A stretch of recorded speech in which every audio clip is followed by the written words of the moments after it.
Bueno, vamos a iniciar ya el día de hoy lo que sería el último apartado de la dimensión subjetiva de la curación. Eso es en lo que estuvimos nosotros indagando en las sesiones anteriores, y habíamos visto los remedios que corresponderían, digamos, ¿no?, a los elementos de la terapéutica espiritual desde ya no su posición objetiva, sino desde su exigencia subjetiva, o bien, digamos, en relación al apartado subjetivo. Y hoy nos vamos a centrar en lo que ya sería, digamos, como una visión global del proceso de la curación, ¿no? Digamos, ya sería como un compendio, ¿no?, general de este proceso curativo que hemos investigado en base a las partes que lo van constituyendo y que ahorita en efecto ya vamos a abordar de manera conjunta.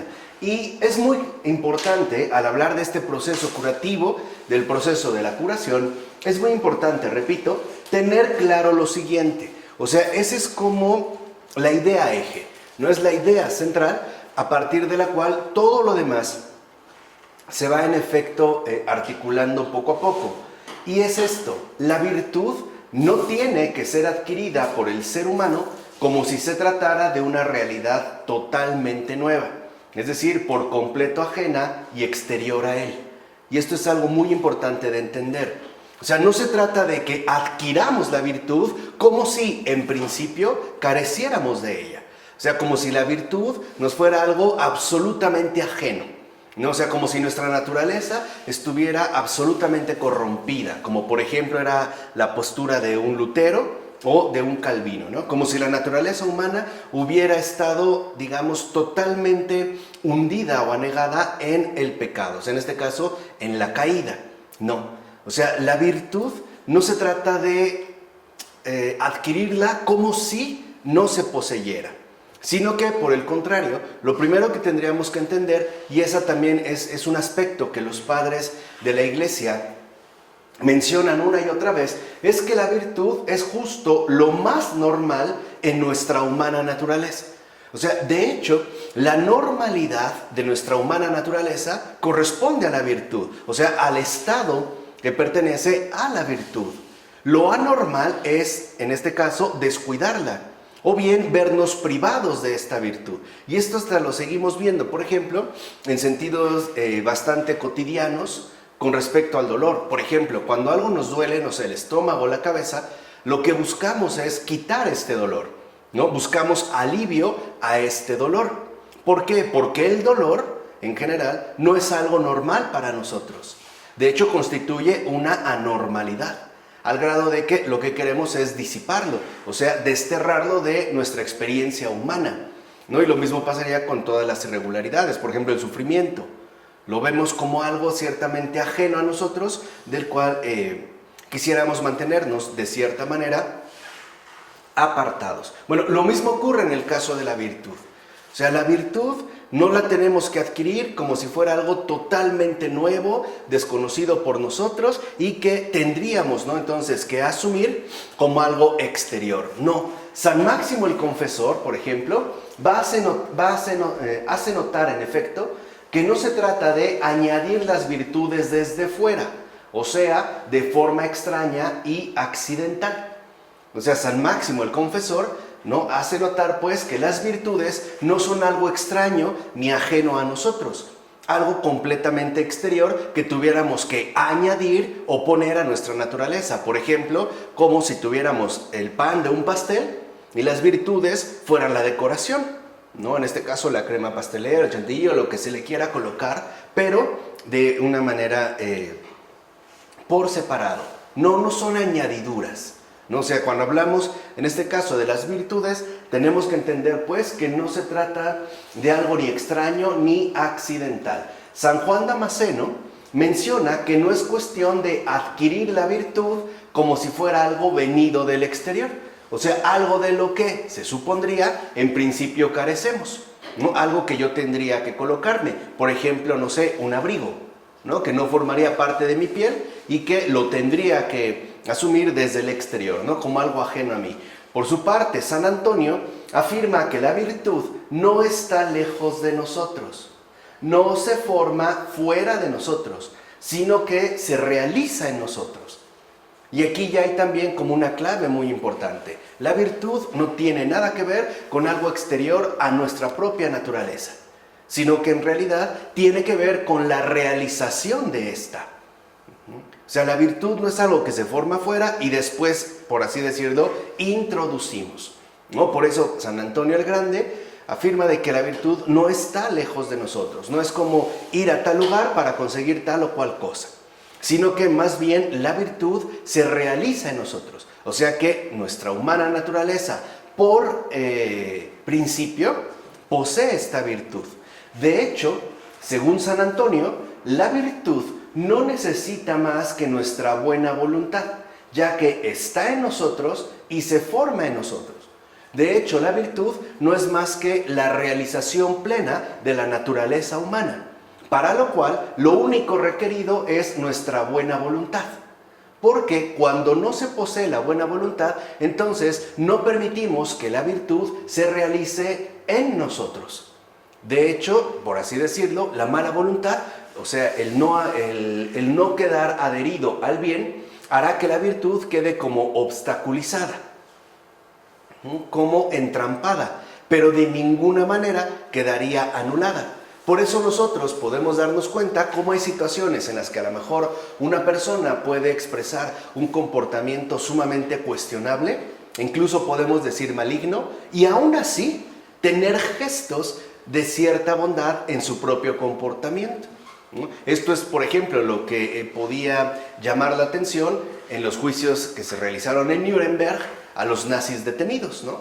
Había quienes de ellos, por muy sanguinarios que fueran en el cumplimiento de su deber, tenían gestos, ¿no? Por ejemplo, con sus hijos, pues, bastante normales. Por ejemplo, el hecho de llegar en las noches después del trabajo, ¿no? Después de su participación en esta maquinaria de muerte, ¿no? De muerte forzada, y a lo mejor les cantaban una canción, los arrullaban, los bañaban, los cambiaban o los llenaban de besos.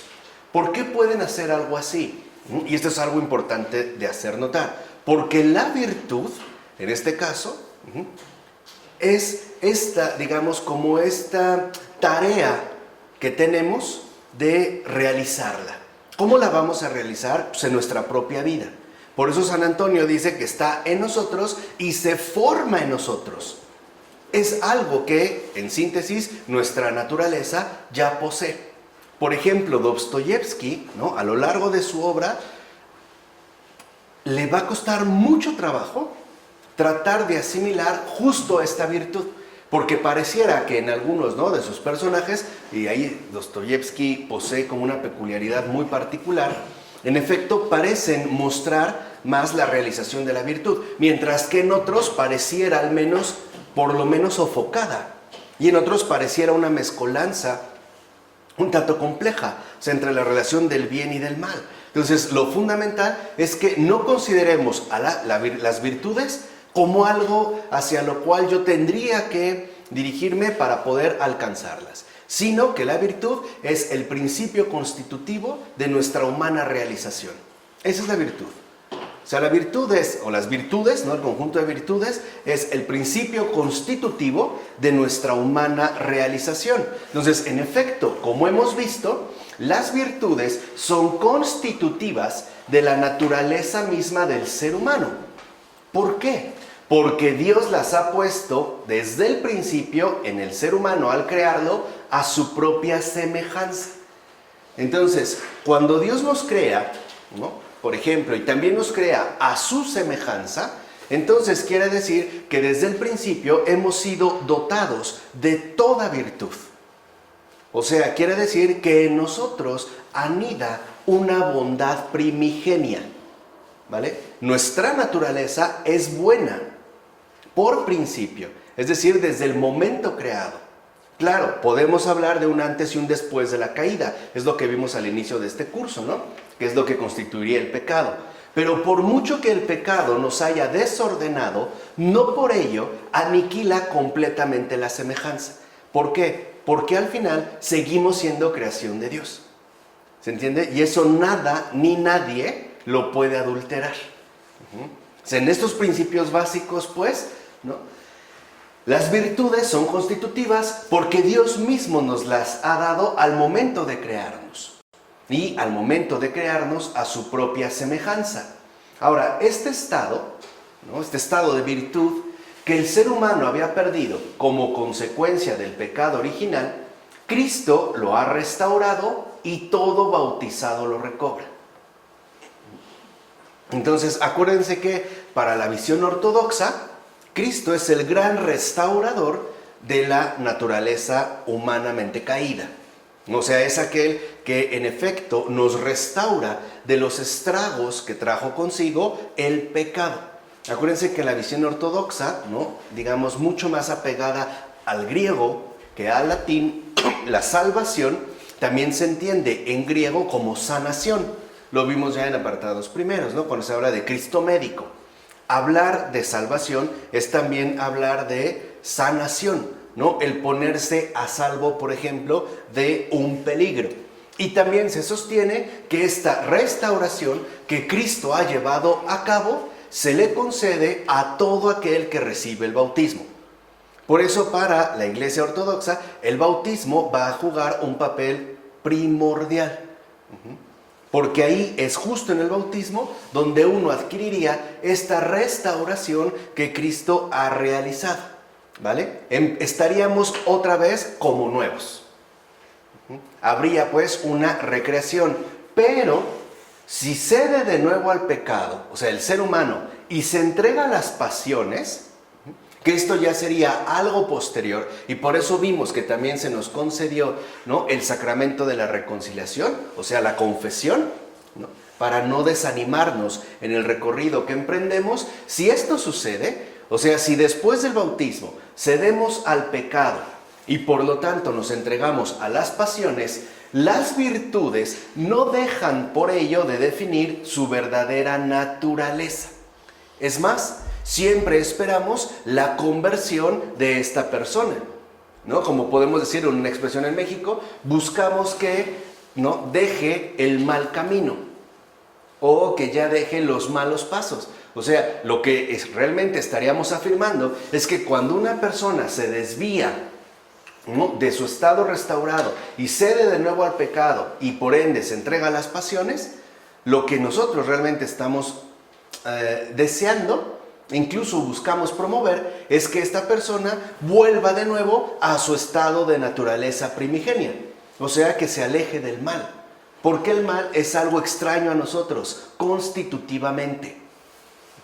Aquí ocurre lo contrario, mientras la virtud, en efecto, ¿no?, es algo que se realiza en nosotros, la maldad sí nos viene de afuera. Esto se ve claramente en el Génesis. Es el malo, en la forma de serpiente, quien se acerca a tentar a Eva. O sea, la idea de la transgresión no surge en Eva. Se la sugiere la serpiente. Viene de afuera. O sea, el exterior sí nos es, por naturaleza, extraño y ajeno. Podemos hacernos partícipes de él. Pero a pesar de que nosotros quedáramos hundidos, por así decirlo, ¿no?, en la más profunda maldad, tenemos la posibilidad de la recuperación. ¿Por qué? Porque las virtudes nunca, bajo ninguna circunstancia, dejarán de definir nuestra verdadera naturaleza. Si no, estaríamos irremediablemente perdidos. ¿Se entiende? O sea, aquí es donde nosotros vemos cómo el pecado también ha encontrado un límite. ¿Cuál límite? Pues el límite creatural que Dios nos concedió. El hecho de haber sido creados a su imagen y semejanza. Aquí hay cuestiones teológicas muy profundas que ahorita no vamos a abordar, pero que nos permiten también comprender nuestra verdadera realidad humana. ¿Por qué? Porque si esto es así, entonces son las pasiones, todos estos desórdenes que padecemos, las que en realidad les son ajenas. Por eso es que buscamos curarnos de las pasiones, o sea, expulsar esta enfermedad que en último término proceden del exterior y por ende no son algo añadido.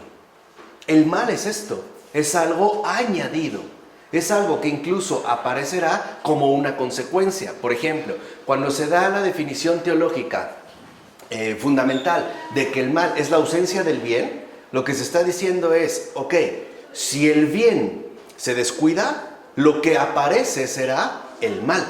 Pero esto no significa que el mal sea igualmente constitutivo en principio, sino que en todo caso aparece como algo añadido, o en este modo, como se está expresando, sería pues una consecuencia. ¿Se entiende? Esto es fundamental porque a su vez nos da una esperanza enorme. Por muy perdido que se encuentre un ser humano, siempre tiene la posibilidad de recuperación. Siempre.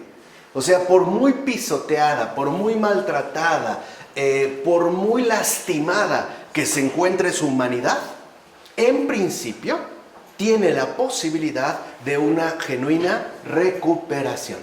O sea, sí tiene la posibilidad de abandonar por fin o expulsar de sí las pasiones que en realidad nos resultan completamente ajenas. ¿Vale? Digamos, sería como un elemento fundamental para entender lo que ahorita estamos comentando, es decir, el proceso curativo. Si las pasiones, los males que padecemos fueran irremediables, pues no tendría sentido hablar de curación. Así de simple. Por ello, hay que entender que entonces las pasiones son lo que en realidad nos son ajenas, o sea, son algo exterior y que además ¿no? nos llegan por añadidura, en este caso a causa del pecado. Pero eso es algo posterior, eso es algo pues añadido. Así, tenemos que estar atentos en respetar el orden de los fenómenos. Y esto es primordial. O sea, no podemos asumir el orden que se nos dé la gana, sino que tendríamos que respetar el orden de los fenómenos. ¿A qué nos referimos? Tanto para el alma como para el cuerpo, la salud es lo primero, o sea, es lo constitutivo. Es decir, lo que es normal y constitutivo de la naturaleza. Mientras que la enfermedad es algo que viene después y de hecho se introduce como un elemento por demás extraño y perturbador. Esa es la realidad, ¿no? de nuestra propia constitución humana. Ese es el orden de los fenómenos. Por eso les decía, por ejemplo, cuando nosotros nos enfermamos, en efecto, lo que buscamos es librarnos de esta enfermedad. Porque nos llega como algo extraño, es más, como algo perturbador, que viene pues a romper con ese orden de normalidad en el que solemos vivir. ¿Se entiende? Y lo que queremos justamente es volver a la normalidad. Por ejemplo, cuando nos duele la cabeza, lo que queremos es que se nos quite ese dolor de cabeza. Ninguno de nosotros en su sano juicio, cuando ha tenido dolor de cabeza, ha dicho, por ejemplo, ¡ay, qué dolor de cabeza! Ahora me gustaría un fuerte dolor de estómago. Ninguno, ni ninguno de nosotros podría decir, ¡ay, cómo desearía que me diera un cáncer terminal! No, porque no forma parte de nuestra humana naturaleza. Ahora, es justo la enfermedad la que aparecerá después. O sea, la que se presentará como un elemento por demás extraño y perturbador. Por tanto, el orden de los fenómenos es este: la maldad, enfermedad, pasión, pecado, adicción, vicio, como se quiera, viene después que la virtud, la salud. Por eso, ningún ser humano está irremediablemente enfermo. Ninguno. Porque en su propia naturaleza, lo que vemos es que sí es posible una restauración total de su propia humanidad. O sea, la vuelta de nuevo a la salud. Por supuesto que puede haber recaídas, pero eso no significa que estaría, digamos, como volviendo a su naturaleza enferma primigenia. Esa es una mala comprensión de lo que en realidad somos. O sea, es desconocer casi por completo nuestra humana constitución. ¿Se entiende? Esto es fundamental. Porque a veces, en efecto, no se respeta el orden de los fenómenos y habrá quienes digan que el ser humano o bien es malo por naturaleza o bien que no tiene remedio para su estado caído. Y entonces hacemos de la salud algo excepcional, justamente lo raro, cuando en principio resulta ser lo opuesto. O sea, la maldad, cuando hablamos de cualquier tipo de maldad, de enfermedad, etcétera, de estrago, hay que entenderlo como aquello que llega después a la manera de un elemento extraño y perturbador. Y que lo más normal, lo natural, para el ser humano es la salud. O sea, en este caso, la virtud. Por eso, por ejemplo, cuando a los niños los solemos corregir tanto en relación a sus comportamientos, por ejemplo, diciéndole no hagas esto o no hagas aquello, lo que hacemos es recordarles que no tienen por qué alejarse de su naturaleza constitutiva. O sea, no tendrían por qué ser partícipes, por ejemplo, de ciertos desórdenes. O no tendrían por qué relacionarse o vincularse, en este caso, con la maldad. Sino que lo que buscamos es que perseveren y se mantengan en su estado de salud primordial, o sea, en la virtud. Pues como enseña San Doroteo de Gaza, vivir según la virtud es sencillamente recuperar el estado propio, volver a la salud igual que después de una enfermedad de los ojos se recupera la vista normal, o la salud propia y natural después de cualquier otra enfermedad. Entonces, en la terapéutica espiritual, que en este caso nos están mostrando los padres de la Iglesia, hay algo que queda claro. La vuelta a la salud consistirá en recuperar y recobrar nuestra naturaleza original y primera. O sea, volver a nuestra más simple y humana normalidad. Pero si lo ven, no se trata entonces de adquirir algo absolutamente extraño a nosotros, a nuestra naturaleza, sino volver de nuevo, por así decirlo, a esta naturaleza que ciertamente habíamos como abandonado o bien descuidado, pero que eso no nos la quita de manera tajante, ¿no?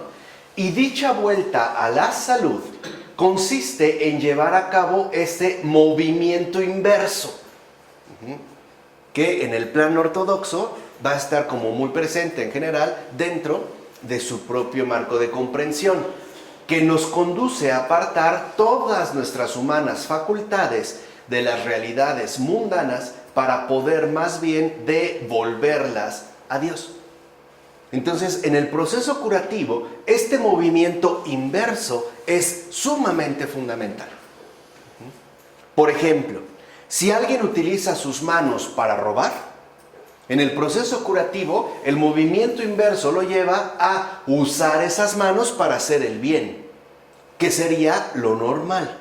Y de tal manera, entonces, todas nuestras humanas facultades, ¿no?, que ya hablamos de ellas, tendrían que verse separadas de las realidades mundanas a las cuales nos hemos ciertamente apegado. Y el propósito de este movimiento inverso es volver de nuevo y de manera íntegra a Dios mismo. O sea, apartarse del mal y volver al bien. Dejar aquello a lo cual nos hemos apegado y regresar nuevamente al bien al cual pertenecemos y del cual hemos emergido. Por eso las Santas Escrituras y toda la tradición evocan la salvación y definen sus respectivas condiciones en términos de conversión. Ahora, cuando en las Escrituras, por ejemplo, aparece la palabra conversión, tanto en el Antiguo Testamento como en el Nuevo, y sobre todo de manera definida en el Nuevo Testamento, ¿qué se entiende por conversión? De hecho, el primer llamado que hace Jesús es un llamado a la conversión, ¿no? Arrepentíos y creed en el Evangelio, convertíos, etc. Está hablando de conversión. Ahora, ¿qué se entiende dentro de este contexto en particular por conversión? O sea, un retorno definitivo. Esa es la conversión. Abandonar el mal en el cual, ¿no?, me he introducido para volver de nuevo a mi estado normal y natural. O sea, en este caso, en el lenguaje empleado por los padres, el regreso o el retorno a la virtud. ¿Esto qué implica? ¿Qué es la conversión? Pues un cambio total de orientación. Esa es la conversión.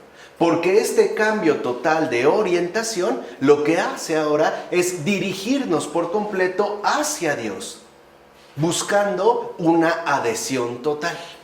¿Se entiende? Esa es la conversión. Porque a veces pensamos la conversión en un sentido restringido. Por ejemplo, bueno, ya como que tengo una conversión porque ya dejé ciertos malos hábitos, ¿no? O porque ya trato de hacer el bien.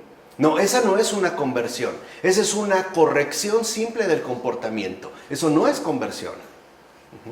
Eso no es la conversión. O sea, la verdadera conversión consiste en un cambio total de orientación que en efecto pone hacia Dios todo lo que somos. Todo. O sea, todas nuestras humanas facultades. Y aquí hay que entender entonces que la conversión no es cualquier cosa. O hay quienes dicen, por ejemplo, de que a lo mejor ya han tenido conversión porque asisten a misa. Eso no es ningún signo de conversión. Puede ser de corrección de comportamiento, eso sí, pero de conversión no. Porque una conversión es un cambio total de orientación que se manifiesta a través de todas nuestras humanas facultades. Por ejemplo, nuestro modo de pensar cambia radicalmente. Nuestro modo de sentir también tiene una transformación completa. Y nuestro modo de actuar aún más. ¿Se entiende? O sea, no solo se va a limitar o a restringir al ámbito inmediato del comportamiento, sino que tendrá que ver con un cambio total de orientación en un sentido inverso. O sea, volver a Dios. ¿Por qué volver a Él? No porque Él se haya alejado, sino porque nosotros hemos tomado distancia. Y Él siempre está ahí. No estamos hablando de un espacio físico. Esto ya también lo hemos estado estudiando con Michel Henry. Sino que estamos hablando de una realidad metafísica.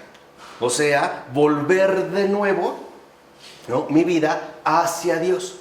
De tal manera que ahora yo quedo devuelto en el doble sentido, ¿no?, reorientado hacia Él, ¿no?, y dado a Él de manera completa. Entonces, no hay que subestimar la cuestión de la conversión. Porque, por ejemplo, los grandes santos han sido los grandes conversos. En algunos puede ser que el proceso sea más o menos gradual. Hay, de hecho, como dos prototipos, o podríamos mencionar a grandes rasgos dos grandes prototipos. Los conversos estilo Pedro, que van como poco a poco, ¿no?, y cada vez se va notando como un avance.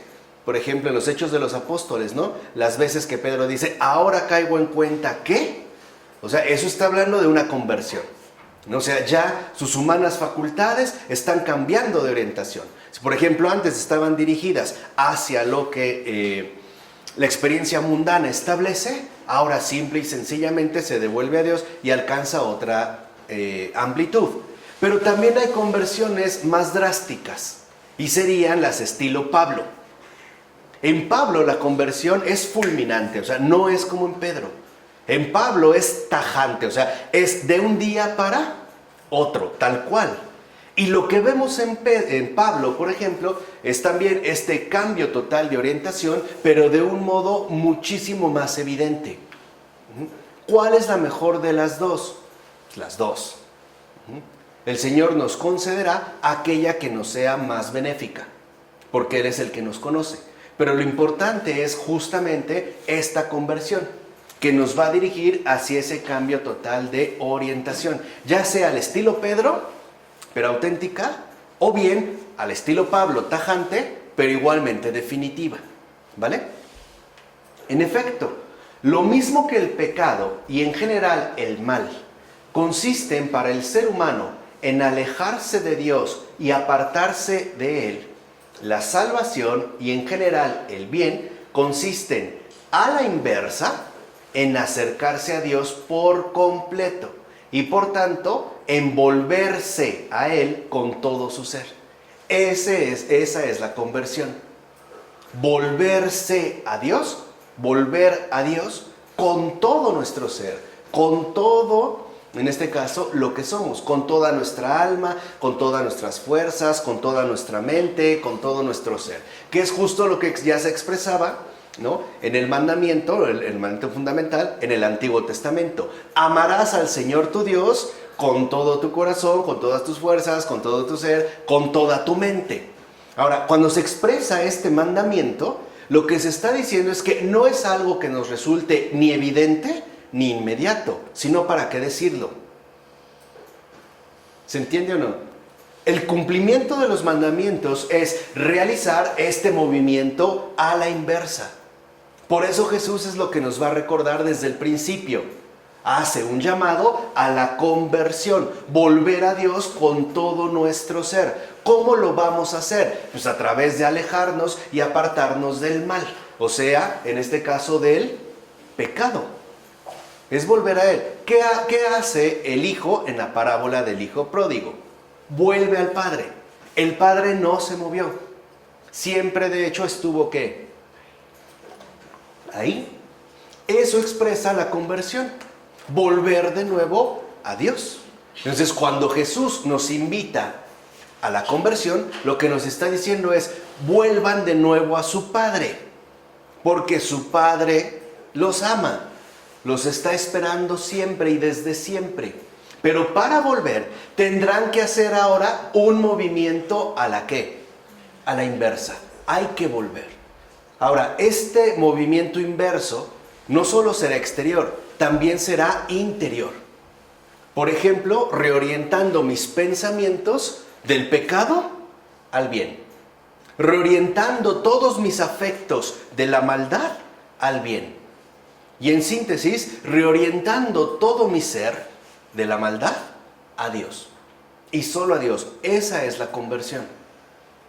En eso consiste. No crean que es un comportamiento exteriormente definido. Esa es justamente la conversión. Así pues, la conversión apunta a un volver en sentido contrario. O sea, regresar de nuevo, dándose la vuelta a Dios, porque Dios es el principio. No es algo que nos resulte ajeno. Nosotros no vamos a llegar a Dios. Tenemos que volver a Él, porque somos nosotros quienes nos hemos apartado. En la parábola del hijo pródigo es como muy evidente. ¿Quién se va? ¿El padre o el hijo? El hijo. ¿Quién regresa? El hijo. Así como se alejó, ahora tiene que volver en sentido contrario. Se fue, pero ahora ¿qué? Volvió. Y ya sabemos que esa es la gran alegría del Padre. El hecho de que volvamos de nuevo a Él. Y ya sabemos que este camino de vuelta a Dios en sentido contrario es Cristo. Es lo que Él nos ha enseñado. Por eso Él dice, yo soy el camino. Me voy a quedar nada más con esa expresión. Porque en Cristo hay, digamos ya, ¿no?, evidenciado y asumido este volver en sentido contrario a Dios. Por ejemplo, apartándonos del pecado.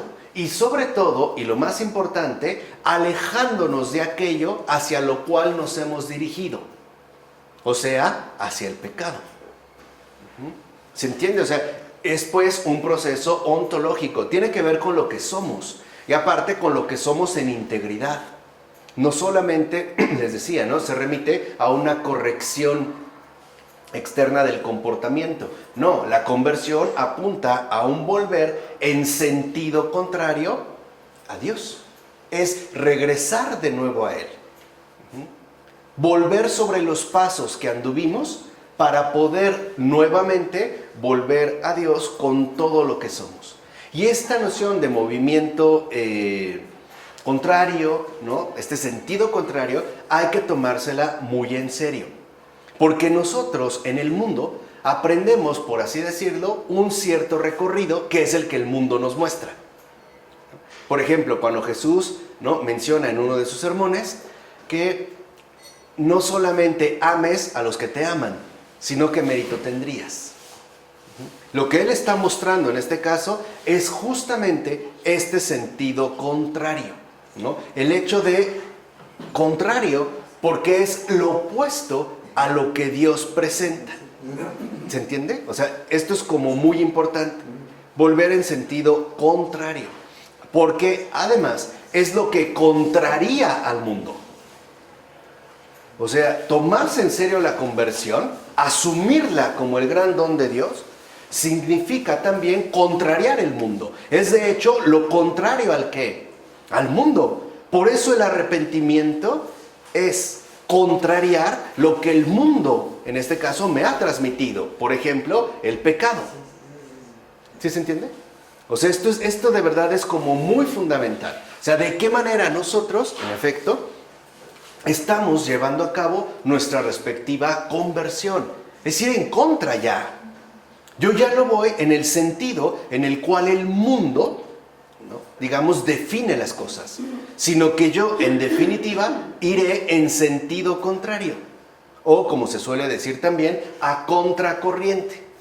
Mientras que el mundo nos invita clara y abiertamente a la maldad y al pecado, en la conversión uno rehúsa de esta invitación y lo que asume es el sentido contrario, ¿no? Y Jesús lo muestra a partir de una imagen que es como muy provocativa. Al que te presente la mejilla izquierda, ponle también la derecha.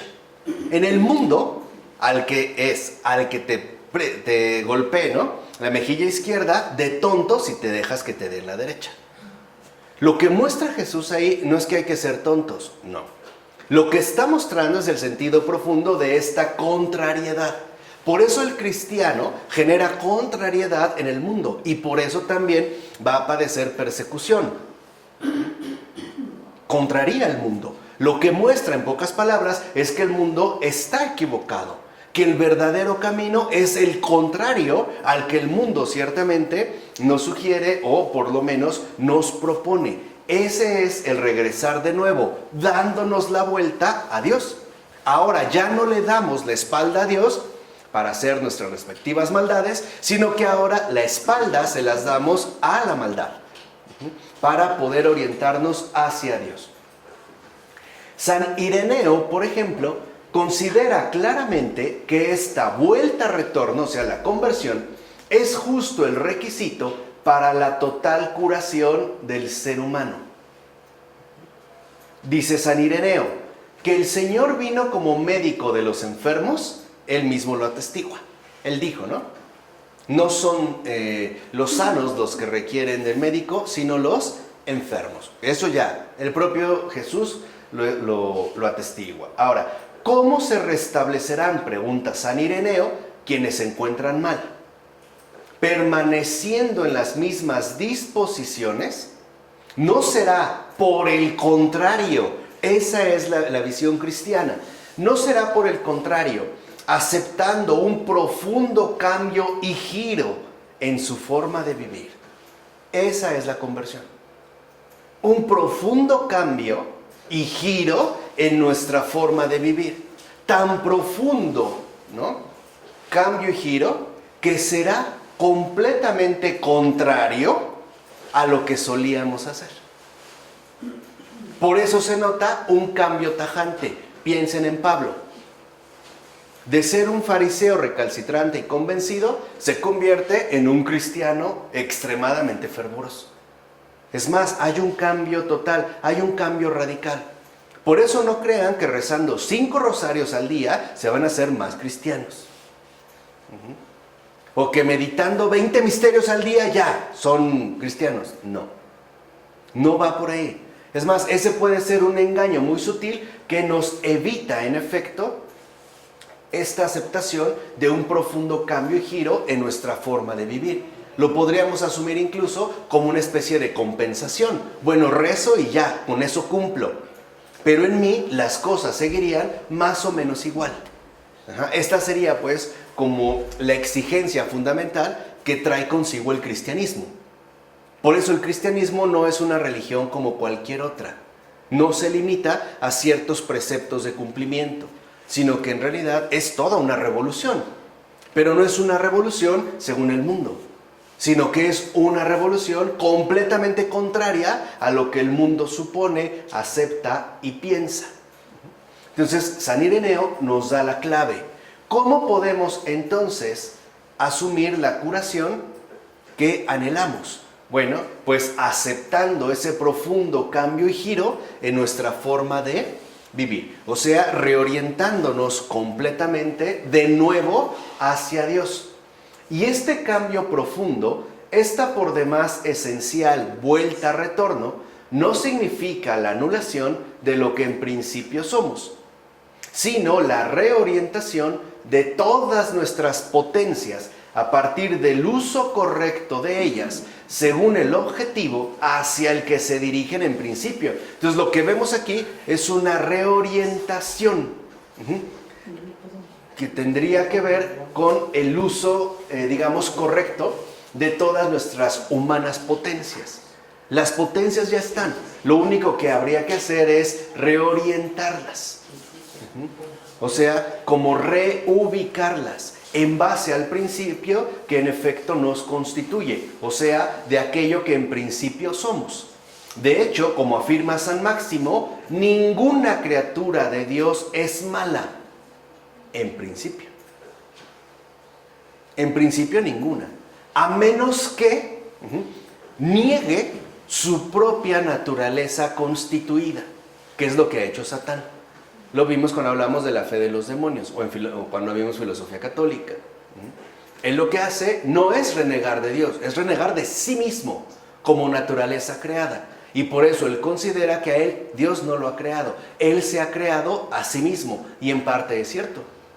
Porque en efecto, en principio, él no es así. Pero lo que se nos olvida es que él no es creador, sino, ¿no?, un aguafiestas que echa a perder la obra del Señor. O sea, es un oportunista. Deconstruye lo construido en principio. Pero en principio no es malo, ¿vale?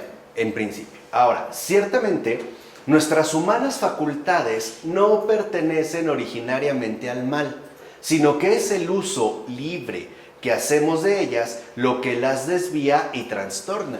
Y hemos visto cómo en el caso de la posición patrística, algo fundamental es ese uso libre que se nos ha concedido en relación con nuestras respectivas facultades. O sea que no son las facultades en sí, sino el uso o utilización que hacemos de ella lo que las corrompe. Entonces, ¿en dónde va a radicar la bondad o maldad de nuestras humanas facultades? Pues en el uso que hagamos de ellas. Porque este uso, a su vez, remite a la libertad criatural que en efecto nos ha sido concedida. No son las humanas facultades en sí, es como con la mano. Con la mano a lo mejor podemos acariciar a otra persona, pero igualmente la puedo estrangular. La mano sigue siendo la misma. ¿Qué cambió? El uso que le dimos. ¿Se entiende? Dirá San Máximo: las pasiones se instalan en las potencias de nuestra alma. Recuerden que a grandes rasgos se hablan de tres: la concupiscible, la irascible y irracional, que ya vimos, en la medida en que hacemos mal uso de ellas. En esa medida.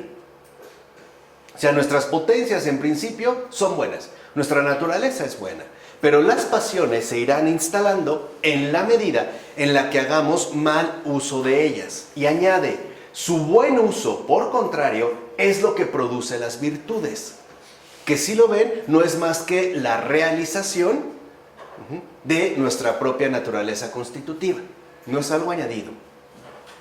O, por decirlo brevemente, si no me aplico en el bien, terminaré promoviendo el mal. O sea, si no lo hago bien, sale mal. Si yo no hago bien un guiso, sale mal. Si yo no soy un buen padre, soy un mal padre. ¿Se entiende? O sea, esto es como relacional. Es basado en una determinada consecuencia. Entonces, las facultades fueron hechas buenas y para el bien. Y de nosotros dependerá esa respectiva aplicación. O sea, en este caso, el uso que le demos. Ahora, por su parte, San Basilio explica que las potencias del alma se vuelven instrumentos del vicio o de la virtud, según las diferentes disposiciones del hombre que actúa. Detengámonos un minuto aquí. Veamos, para San Basilio algo parece evidente. Todas las potencias de nuestra alma se pueden instrumentalizar, o sea, se pueden usar. Pero este uso, y que además se debe realizar, o es lo que estamos llamados a hacer, se puede llevar a cabo en orden a la virtud o de acuerdo al vicio. ¿De qué va a depender? De las disposiciones de cada uno, o sea, de nuestra respectiva voluntad. Dependerá, pues, si tenemos o una buena voluntad o una mala, ¿qué? Voluntad. Por ejemplo, alguien puede tener un talento impresionante, ¿no?, intelectual, y puede concebir la manera de hacer mucho bien. No obstante, alguien con este enorme talento intelectual puede usarla de manera que provoque enormes daños. Y no solo para él, sino para muchas personas. ¿Qué es lo que está en juego entonces? Pues el uso que hagamos de nuestras humanas facultades. Además, tendríamos que ver cuáles son las reales disposiciones que poseemos. Y ahí sigue San Basilio. Si se sirve de las facultades de desear, por ejemplo, para sumergirse en los placeres sensibles, se volverá infame y abominable. O sea, si nuestra potencia desiderativa, ¿no?, lo usamos para sumergirnos en los deseos sensibles, o sea, en la mundanidad, nos vamos a volver infames y abominables. Si, por el contrario, se sirve de ellas, de nuestras facultades del deseo, para inflamarse en el amor de Dios y nuestro Salvador Jesucristo, todos sus deseos serán virtuosos y Él merecerá una felicidad eterna. Entonces, ¿qué tenemos que hacer? Y lo añadiremos un poquito más adelante. ¿Anular nuestras humanas facultades? ¿Amputarnos de ellas? No. Por ejemplo, ningún ser humano puede eliminar el deseo, por mucho que los estoicos hayan insistido en ello hasta alcanzar la completa apatía, o sea, la ausencia de deseos, para así llegar a lo que ellos consideraban, ¿no?, la felicidad plena, o sea, la ataraxia o la imperturbabilidad. No se trata de eso, se trata del uso y la orientación que nosotros les damos. Incluso afirma lo siguiente, vean, está hablando San Basilio: si hacéis buen uso de la ira y la utilizas de modo razonable, y en los padres lo razonable es según el logos, o sea, según el verbo encarnado, se transformará en fuerza, en paciencia y en constancia. Entonces, ¿qué significa? Que sí hay un buen uso de la ira. Por ejemplo, ¿para qué se nos dio? ¿Para enojarnos por cualquier tontería? No. ¿Para utilizarla contra el prójimo buscando destruirlo? No. Sino que se nos da como una fuerza razonable, o sea, no ajena a la razón, para reaccionar con toda la firmeza ante todas las maldades e injusticias cometidas. Ahí sí tendría que indignarme. Ahí es donde, en efecto, por ejemplo, ¿no?, el uso que hacemos de la ira es acorde con el logos. Pero, dice San Basilio, si abusáis de ella, o sea, si la ira, ¿no?, la aplicas en cualquier caso y por cualquier insignificancia, dice, entonces esta se convertirá en furia y frenesí. La ira, la potencia en este caso de la ira es la misma. ¿Qué es lo que cambió? El uso que hicimos de ella. ¿Y qué definió el uso que hicimos de ella? Nuestras disposiciones interiores. Y añade el gran San Basilio: para la parte racional, dice, hay que hacer el mismo razonamiento. O sea, el mismo razonamiento que se aplicó para la ira. Dice San Basilio, cuando uno la usa bien, o sea, nuestro intelecto, se vuelve sabio y prudente. Pero si uno se sirve de su razón para perjudicar a su prójimo, y por ende a sí mismo, entonces se vuelve astuto, perverso y malévolo. Y ambos tenemos estas posibilidades. O sea, o realmente, ¿no?, permanecer en el bien y perseverar en él, o por el contrario, distorsionar este designio esencial y entonces irnos hacia el otro lado, o sea, hacia el lado de la maldad, de la perversidad. Pero dependerá, pues, del uso que le damos acorde con nuestras respectivas disposiciones. Así pues, podemos ver algo muy importante. El paso de las pasiones a la virtud, o sea, este movimiento inverso, este movimiento en contra, no implica ni un no uso, ni una anulación, ni una mortificación, ni una destrucción de estas potencias. De ninguna. Ninguna, o sea, de ninguna de nuestras humanas potencias, ni dejar de usarla, ni buscar anularla, ni mortificarla, y mucho menos destruirla. sino que dicho paso, o sea, en este caso, ¿no?, el paso manifiesta el proceso curativo, consiste más bien en una reorientación de estas, o sea, de todas nuestras humanas potencias, hacia su fin natural y primero. ¿Cuáles son? Pues las realidades espirituales, el bien, Dios, hacia allá. ¿Se comprende? Hacia allá es donde nosotros, en efecto, tendríamos que dirigirnos, hacia allá. Entonces, lo que debemos de entender, en primer lugar, es que Dios para nada nos pide, por ejemplo, amputar nuestras humanas facultades. O sea, no se trata de atentar contra nuestra humana naturaleza. Esto se ve muy claro en el caso de los estoicos. Por ejemplo, hay muchos, ¿no?, referentes de estoicos, donde de repente incluso su comportamiento pareciera ser no natural. Incluso podríamos decir como antinatural, por no decir inhumano. Por ejemplo, si mal no recuerdo, hay una anécdota de Séneca donde un amigo le manda una carta muy afligido por la muerte de sus familiares, aparte, ¿no?, su esposa e hijos que habían muerto de manera violenta. Séneca, como estoico, le responde diciéndole: ¿y por qué te afliges? No te comportes de esa manera. Levántate y sigue adelante, puesto que nada ha pasado. Recuerda, no te puedes afligir, si no, no has alcanzado la perfección. ¿Se entiende? O sea, ¿cuál es ahí el problema? No es el propósito. Lo que se busca, en efecto, está bien, sino que es a costa de perturbar, o mejor dicho, de alterar por completo nuestra propia naturaleza. Es como si ahorita, por ejemplo, recibiera un llamado y me dicen que mis hijas acaban de fallecer. Yo dijera, ok, y sigo con la clase como si nada. Algo raro está ocurriendo. ¿Qué es lo que ocurre en este caso con el estoicismo? Que busca imponer una naturaleza que no poseemos y que de hecho nos puede llegar como a deformar, al grado de que podríamos ver en un estoico un insensible. Claro, la recompensa supuesta sería como esta felicidad, ¿no? El hecho de ya no verse aquejados. Sí, pero ¿a costa de qué? De una perturbación radical de nuestra humana naturaleza. Es como si alguien, ¿no?, para ya no sentir ni frío ni calor en las manos, decidiera cortárselas. Y se acabó el problema. No, aquí no se trata de esto.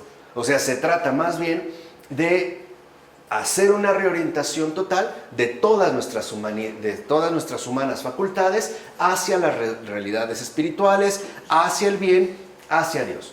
Por consiguiente, podemos decir con San Calixto y San Ignacio Jantopoloi que el alma perfecta es el alma en la cual la potencia de las pasiones está vuelta, o sea, reorientada por completo hacia Dios, no amputada, no desnaturalizada, no estoicizada, sino reorientada por completo a Dios. Por eso San Antonio el Grande dirá lo siguiente: la cosa pues no es difícil.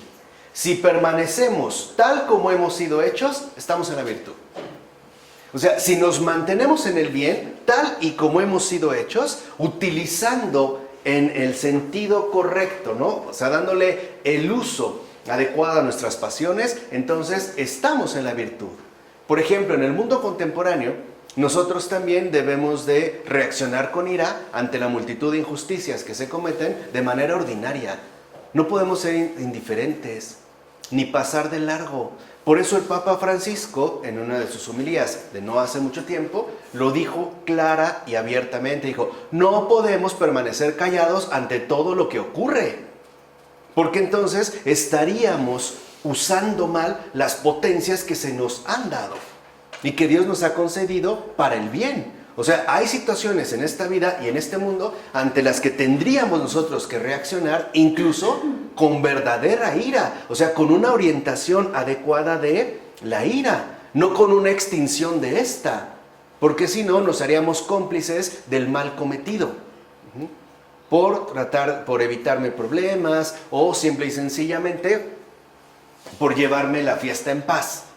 No, o sea, si nosotros nos mantenemos justo, ¿no?, tal como Dios nos ha hecho, entonces permanecemos en la virtud.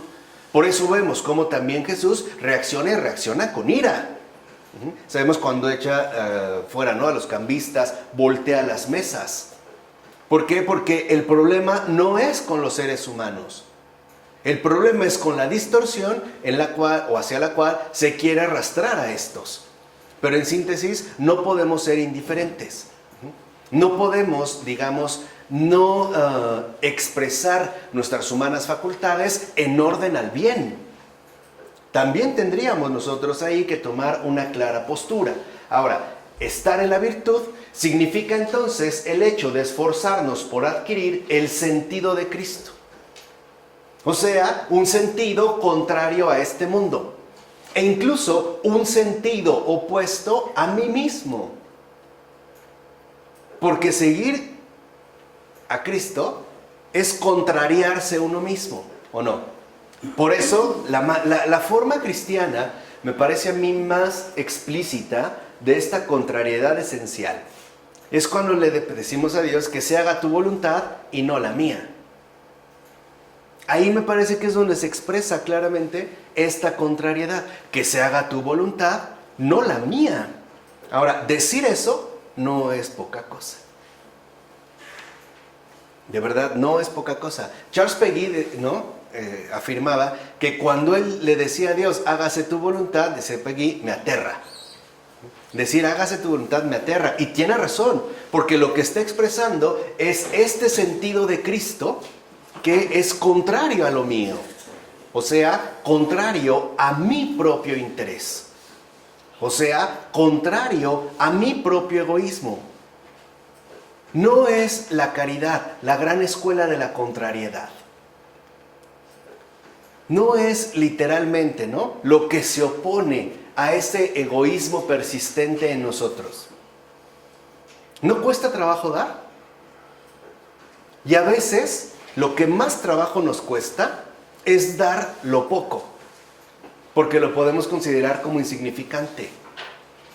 Pero ahí se ve como esta contrariedad, ¿no? Ya no es justamente lo que yo quiero, sino lo que aquel hacia el que me dirijo, o sea, Dios, pide. Ya no soy yo el que cuenta, pues. Ese es el sentido de Cristo. Para así poder transformar, o sea, convertir, enfocando hacia Dios, absolutamente todo lo que Él nos ha dado. Todo. Todo. No solo una parte, sino todo. Entonces, la vuelta a la salud, o sea, el proceso curativo, implica un cambio en el uso que hacemos de nuestras potencias bajo la guía del Espíritu. Ya no bajo mis propios criterios, ya no según mis disposiciones habituales, ya no según pues la filautía, sino según la guía del Espíritu. Por eso San Gregorio Palamas dirá de manera categórica que la terapéutica no consiste en hacer morir la parte apasionada, como querían los estoicos, no, sino en transferirla del mal al bien. Esto es, en dirigirla en su misma constitución hacia las cosas divinas, tras apartarla completamente del mal y volverla entonces hacia el bien. Ahí ya lo expresa de manera contundente y categórica San Gregorio Palamas. Se trata de realizar una transferencia, o sea, no anular nuestras humanas potencias, o sea, la parte no apasionada, porque, por ejemplo, ¿no también estamos llamados a amar a Dios con fervor y con un deseo intenso? ¿O tendríamos que hacerlo de manera indiferente, es decir, apática, sin patos, sin fervor? No se puede. No sería, pues, algo real, algo auténtico. Entonces, lo que podemos mencionar ya a estas alturas es que la terapéutica, o sea, el proceso curativo, es, pues, una transferencia gradual del mal al bien.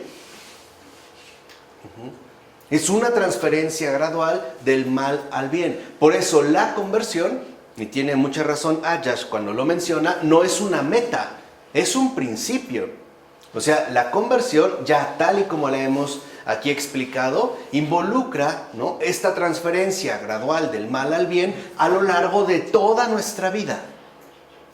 A lo largo de toda nuestra vida. Puede ser que hayamos transferido, ¿no?, nuestra parte apasionada del mal al bien de una cierta manera, pero a veces veremos quizá que nos falta algo, o bien que pudimos recaer. Bueno, nos volvemos a levantar y nos volvemos a corregir, es decir, a rectificar. Y esa es la clave para la santidad. O sea, la santidad, no crean que es un proceso inflexible, ¿no? Y como... de pureza. Como si fuera de una pureza tajante e inquebrantable. No es cierto. La santidad no es eso. O sea, la santidad, la vida recta, no es más que este constante rectificar las veces que sea necesario. Hacer recto el camino. Ok, me equivoqué, pues me arrepiento, corrijo y avanzo. Me volví a equivocar, pues me arrepiento, corrijo y avanzo. Por eso es que la conversión no es una línea recta, sino es un camino, ¿no?, muy retorcido, que a veces no alcanzamos a comprender, pero cuya orientación ya está definida, es la que Dios me va brindando. Pero algo hay que entender, es una transferencia gradual.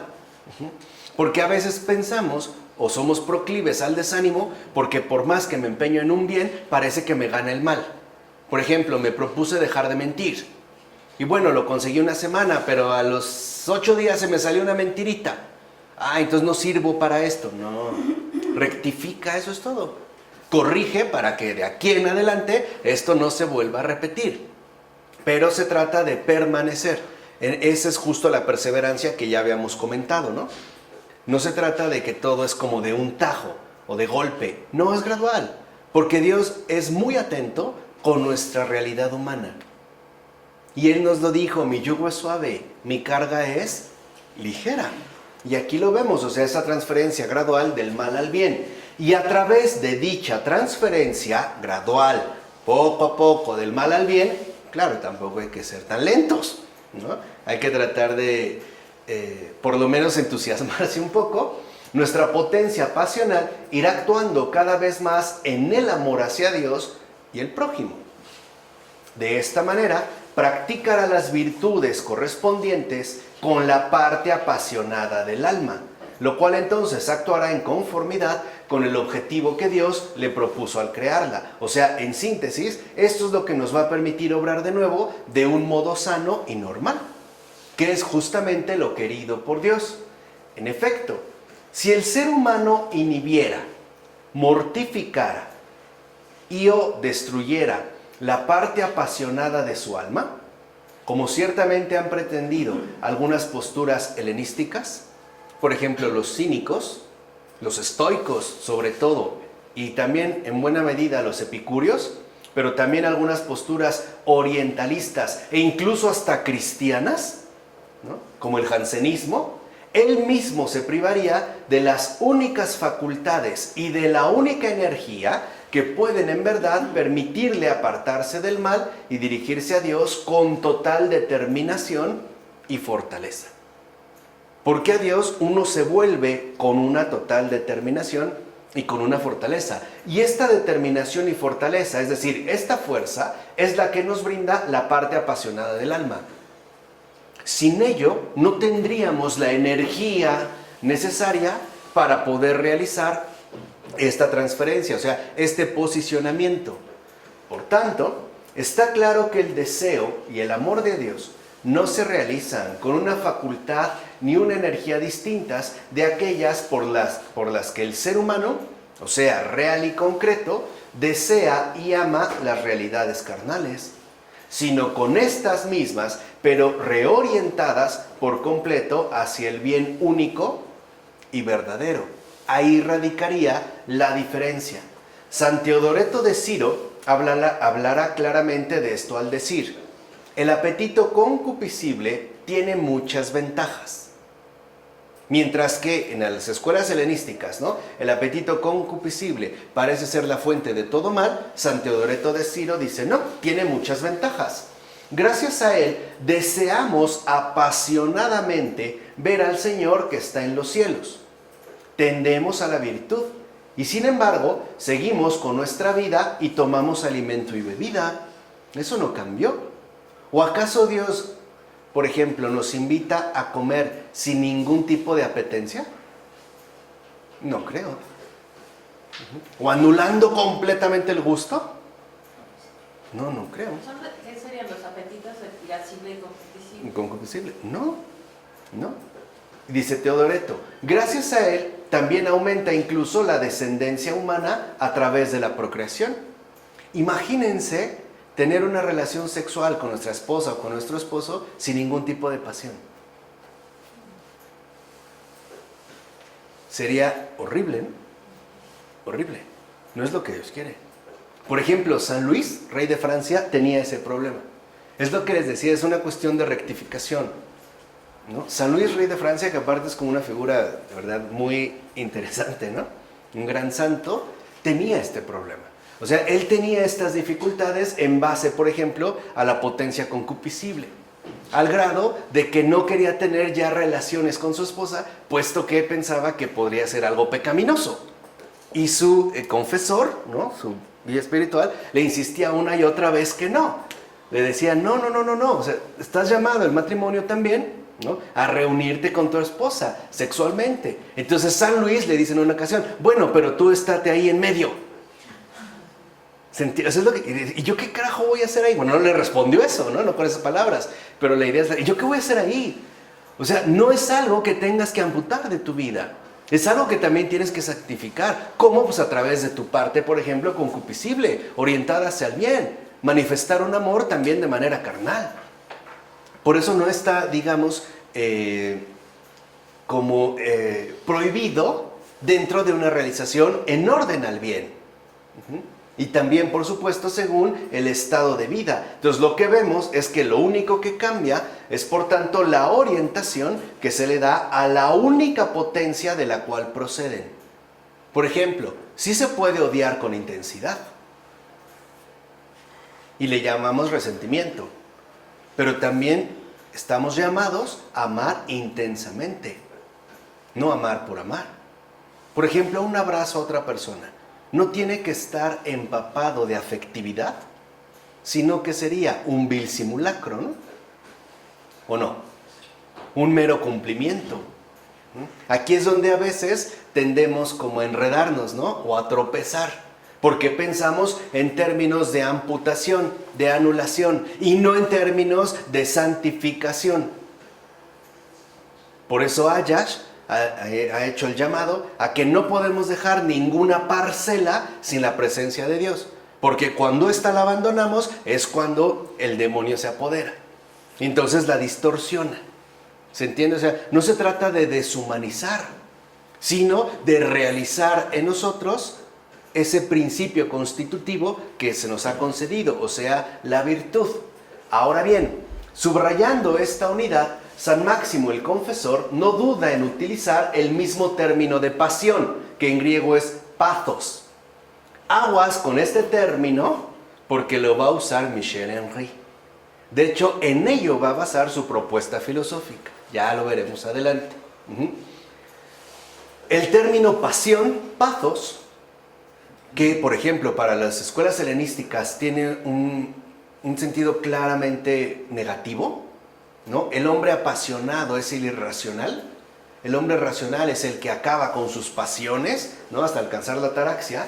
Pero San Máximo utiliza pasión, o sea, pathos, para designar a la vez el amor carnal y la caridad. Las dos no están peleadas.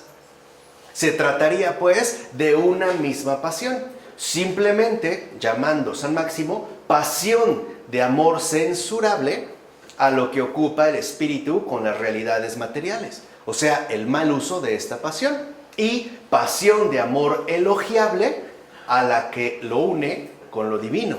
Pero vean cómo en ambos casos San Máximo habla de amor. Es una misma pasión, pero de acuerdo a la orientación que le damos, en un caso será censurable y en el otro será ¿qué? Elogiable. De hecho, el propio San Máximo aconseja lo siguiente: es preciso que la potencia de desear, purificada de la pasión de la filautía, dirija todo su deseo únicamente a Dios. Porque eso es justamente lo primero. Ese es el bien de bienes, el bien que sostiene a todos los demás bienes. Ahora, si es vital no mortificar no matar e incluso no inhibir la potencia de desear es porque, en primer lugar, ella es precisamente la facultad que nos permite amar a Dios. Es justo la potencia del deseo lo que nos permite amar a Dios, o sea, dirigirnos a Él sinceramente y de forma plena.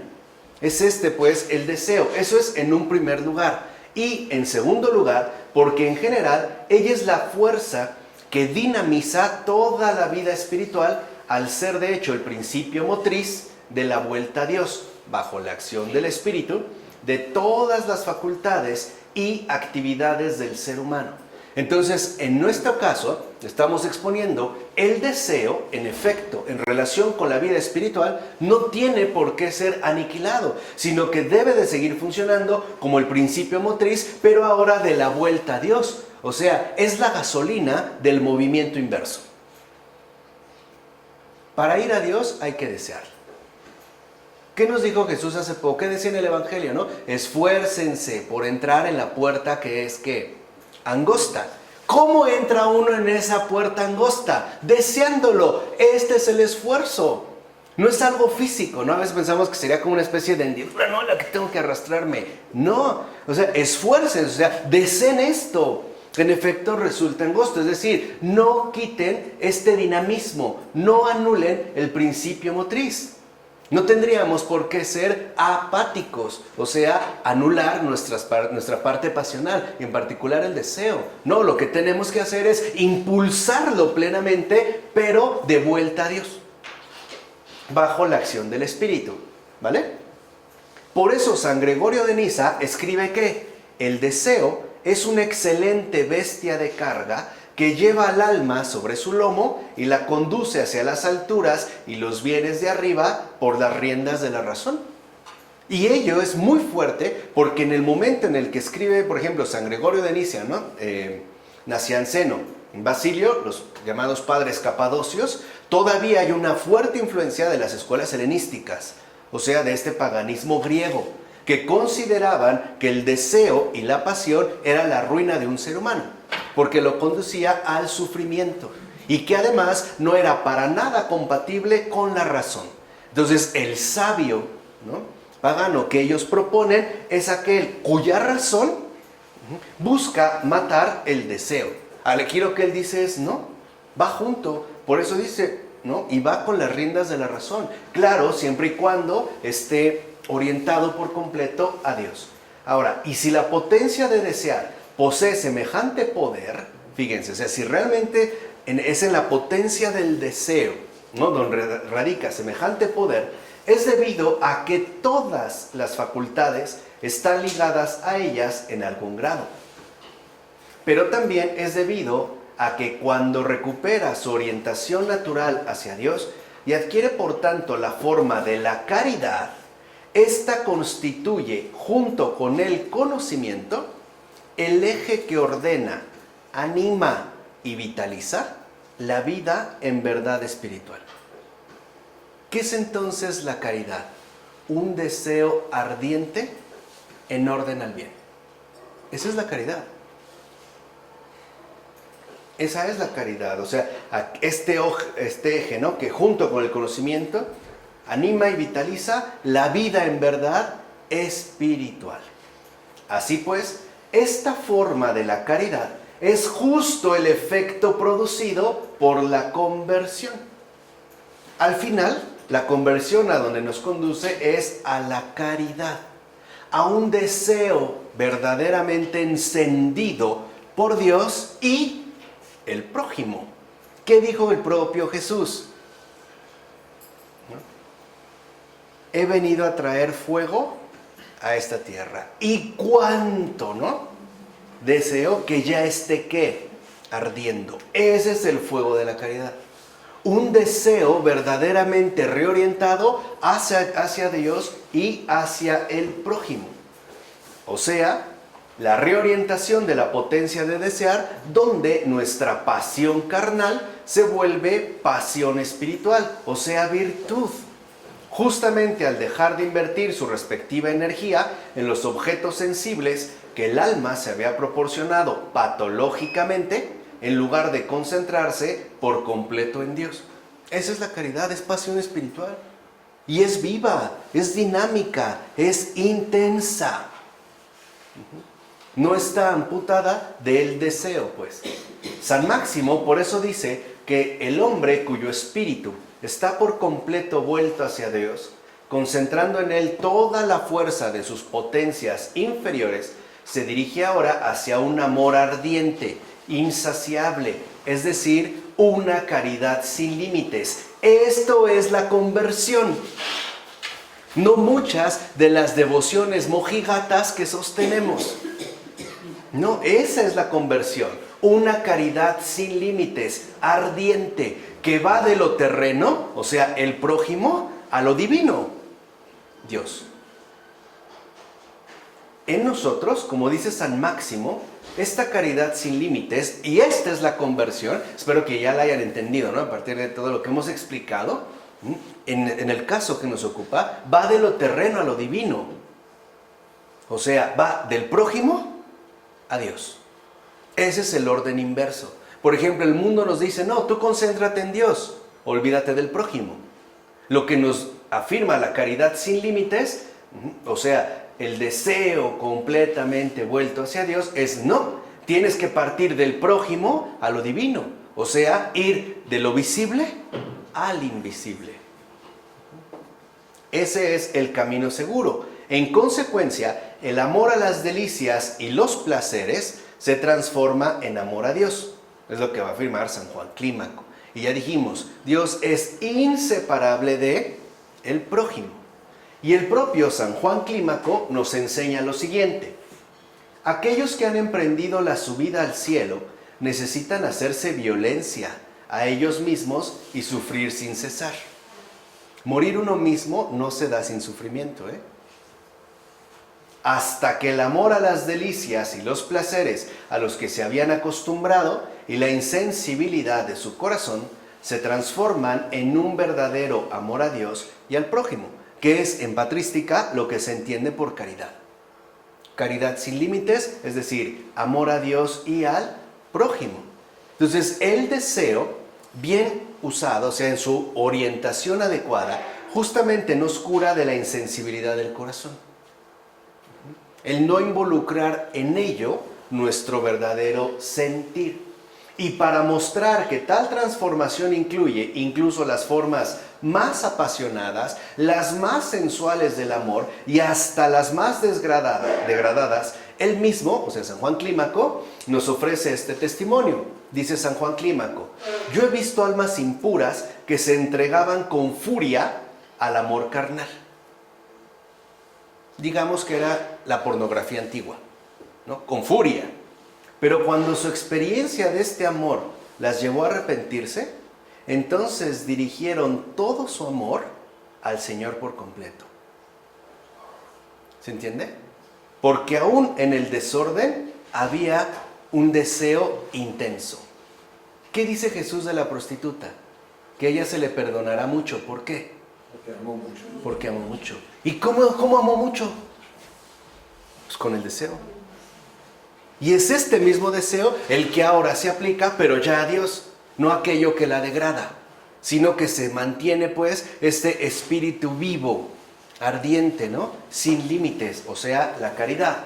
Ahora bien, la conversión de la potencia de desear va acompañada de un cambio en la forma de placer que le es correlativo, puesto que el objeto del deseo ha cambiado de naturaleza. O sea, que el placer sensual da paso al gozo espiritual. Esto también es correlativo. Entonces, el ser humano conoce de nuevo la felicidad para la que fue creado en virtud de su misma naturaleza. O sea, felicidad de Adán en el paraíso antes de su caída. Y dicha felicidad consiste ante todo en volverse ajeno al mal para estar unido a Dios por completo. Son palabras de Orígenes. Volverse ajeno al mal para estar unido a Dios. De ahí pasamos del placer sensual mundano al gozo espiritual. ¿Vale? lo cual ciertamente supone asimismo nuestra potencia irascible para poder rechazar tajantemente todas las formas del mal, o sea, todo aquello que tiende a alejarnos de Dios y en consecuencia nos conduce tanto a odiar al prójimo como al odio de uno mismo. O sea, también uno debe rechazar el pecado con ira, con desprecio, porque es la única manera en la que expresamos realmente el convencimiento de este rechazo.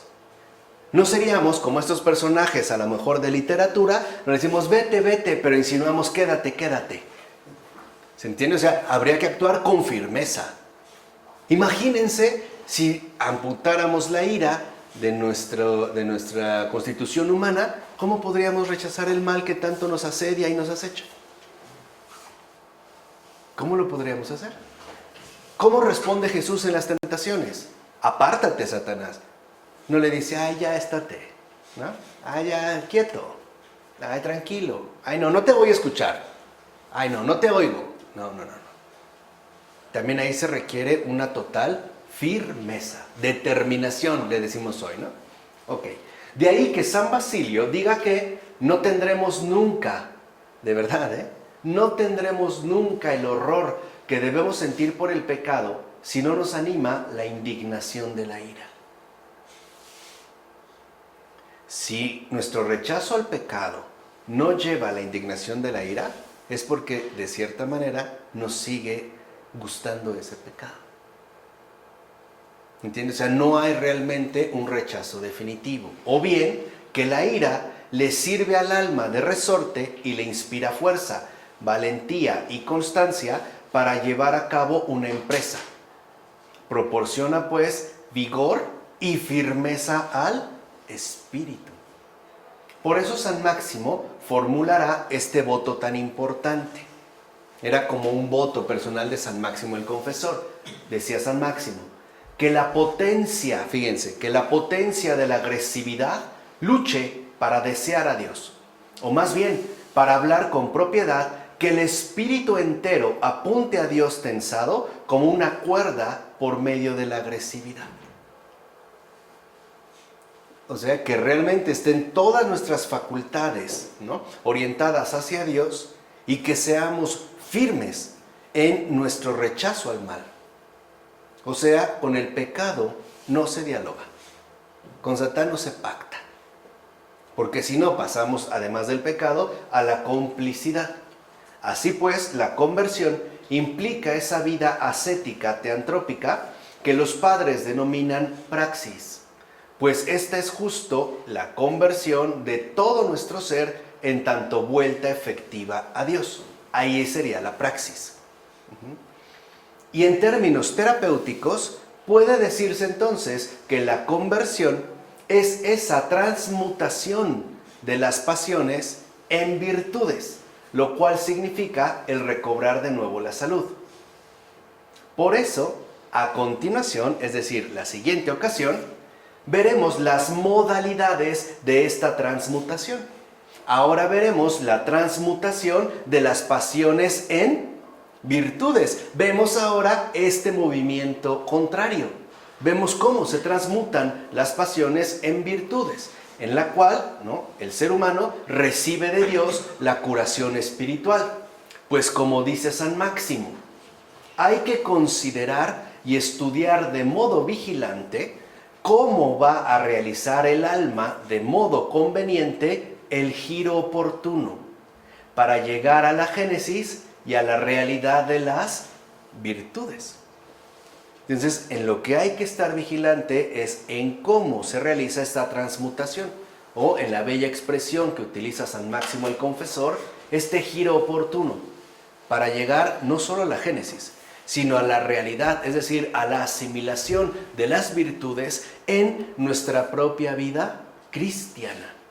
Así que ya saben, nada de cristianos desapasionados, apáticos, sino ardientes, tensados como una cuerda en esta caridad sin límites hacia Dios y hacia el prójimo, hacia el prójimo y hacia él y hacia Dios. O sea, nada de tibieza. o un corazón encendido o nada. ¿De acuerdo? Vamos a dejarla hasta aquí. En nombre del Padre, del Hijo, del Espíritu Santo. Amén.